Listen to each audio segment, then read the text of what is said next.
Hi, my name is Cari Carter, and I'm with Texas Tech University Graduate School.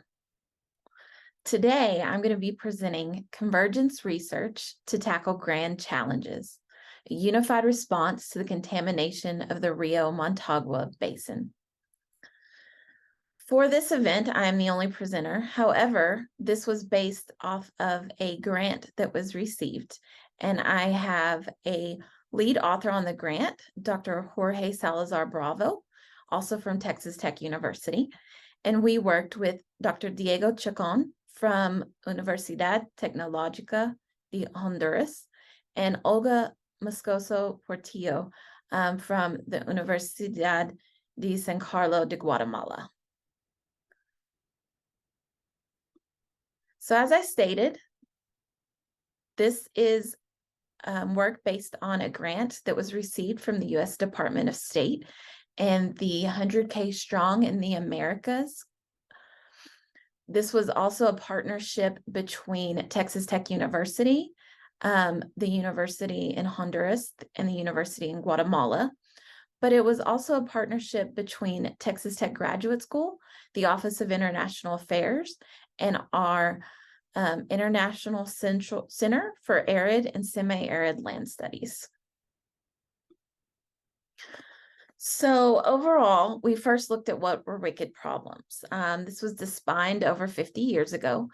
The term wicked was initially to explain the complex problem encountering in the urban planning, where every problem is unique and every solution is a one-shot operation, which is either better or worse.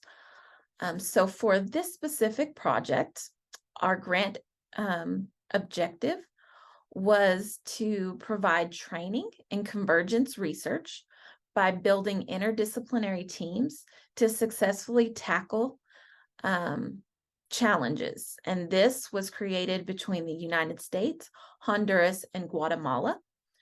Students and faculty from each institution completed an in-person exchange, and then they created solutions for their selected problem overall.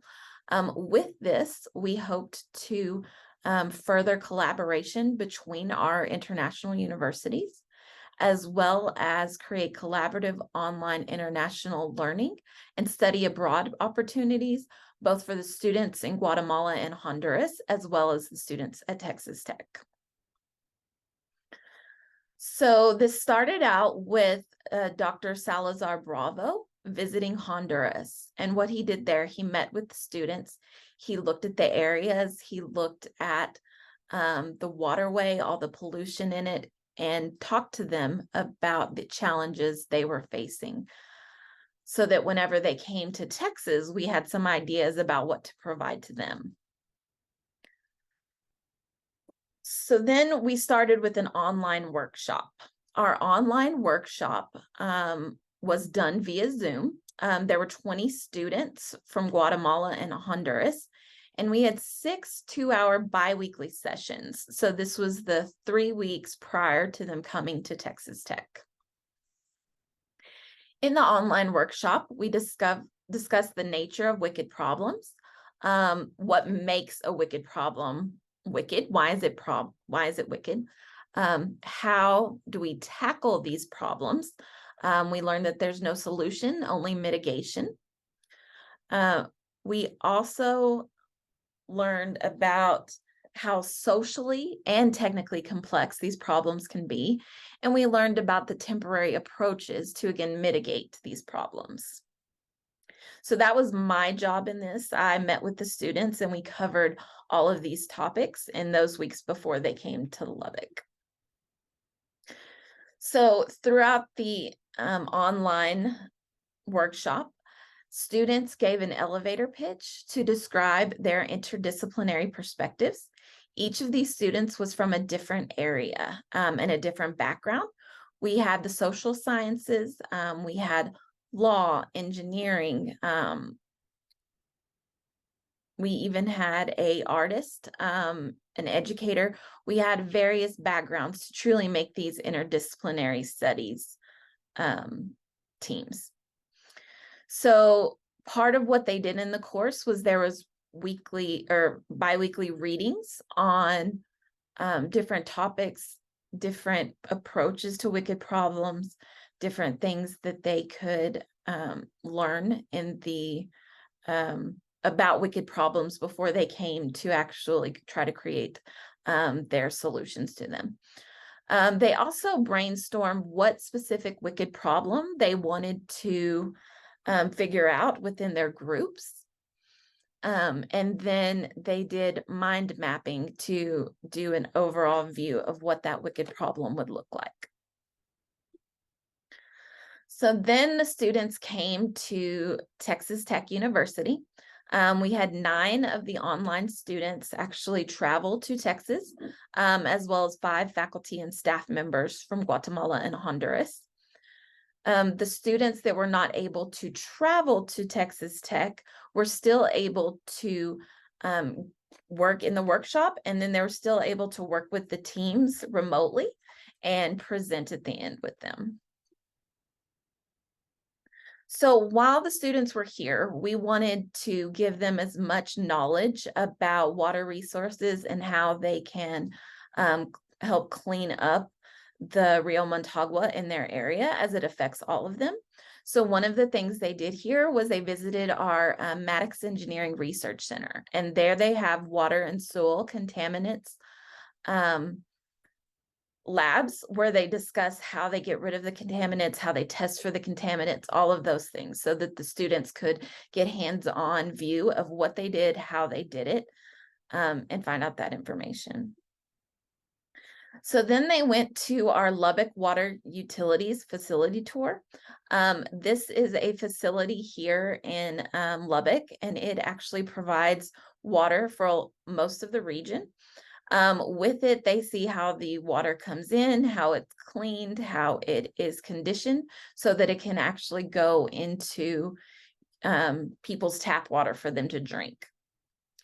This was another picture there at the facilities where you can see in the background, there's a water reservoir. This part of the facility was all indoors. And so we saw the outdoor facility, and then we saw an indoor facility. They also spoke with our faculty here at Texas Tech. Dr. Clifford Fedler came to talk to them. He is Civil, Industrial, and Climate Center faculty.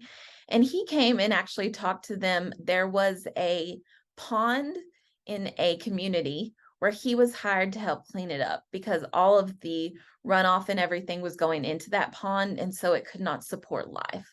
And so he came in and actually told them this was the problem he was given, and then he walked them through his solutions and showed them exactly how he cleaned up that pond for that community. They also had a discussion with the Climate Center. So this is Dr. Natasha Van Gestel. She actually travels to Antarctica and some other places doing climate research. And so she talked to them about the climate, how that affects things, and how they can consider that whenever they're coming up with these real world solutions. So they also traveled to Paladura Canyon to see an area of our land that hasn't been touched. We wanted them to see that original untouched land. So they went out there and kind of did a tour just to see what the area did look like before we came in and built cities. They also saw the botanical gardens, which gave them insight into the plants and everything in the area. Then the next day, they went on the solid waste management facilities tour. So this is the guys that go pick up the garbage and then they go take it to the landfill. So they learned about the steps taken at the landfill that prevents them from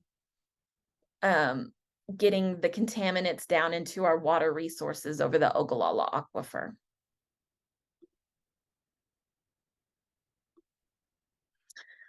Lastly, they went to the Lubbock Lake Landmark. The Lubbock Lake Landmark is a museum in the area. There's no lake there. However, it shows the wildlife, the area, what it was like thousands of years ago here. And so that just gave them an idea of, again, the untouched area, what it would have originally been before we moved in and started contaminating the area. So once they had all of this information together, they came back and they did group presentations on their selected topic. So the first group constructed a 3-step proposal that addressed prevention, mitigation, and management. To do this, they thought that they needed to start educating both the public and the private sectors. They needed to establish laws that would block people from contaminating the water. And then they plan to address the river pollution by real-time monitoring. There was a filter that would eventually go down and get all of those contaminants out of the water. Group 2 decided the best remedy would be educational programs. And so they wanted to look at each area of the community and figure out how to specifically educate them on the economic and health risks of the river's pollution. So they would do this through education, local government, and private industry, trying to hit on all 3 fronts to get a more cohesive approach. Our third group also looked at educating the population. What they had found out that was 20% of the population in Guatemala had no formal education. So they looked at the Central American communities and the landfills rather than the solid waste treatment plants. They wanted to figure out how to address those landfills that are just everywhere. Educating the public on the difference in what the two do and the benefits of using solid waste treatment plants to better dispose of that wastewater was their choice. Group 4 had a different approach as well. They were specifically looking at the Vacas River, which was a tributary that leads into the Guatemala or the Rio Motagua. And so they wanted to collect data that underscored the impact of the role that the river has on the water in the area. And then once they have this data collected, they wanted to use that to create educational programming to reach all of these areas. So next steps, we are, students are implementing their research. We're continuing this program with Guatemala and Honduras. We have several students who have decided to come to Texas Tech. So we did use this also as a recruitment tool to get students to come here for graduate school. And we have several of them that are applying to come here next fall. And then we've also determined that we want to continue this project. So we're looking for different universities to work with. Specifically, we've applied for a grant with the U.S. Embassy in La Paz to create a similar program in Bolivia. So that's the overview of what we did. I greatly appreciate your time, and I hope you enjoyed this presentation. Thank you.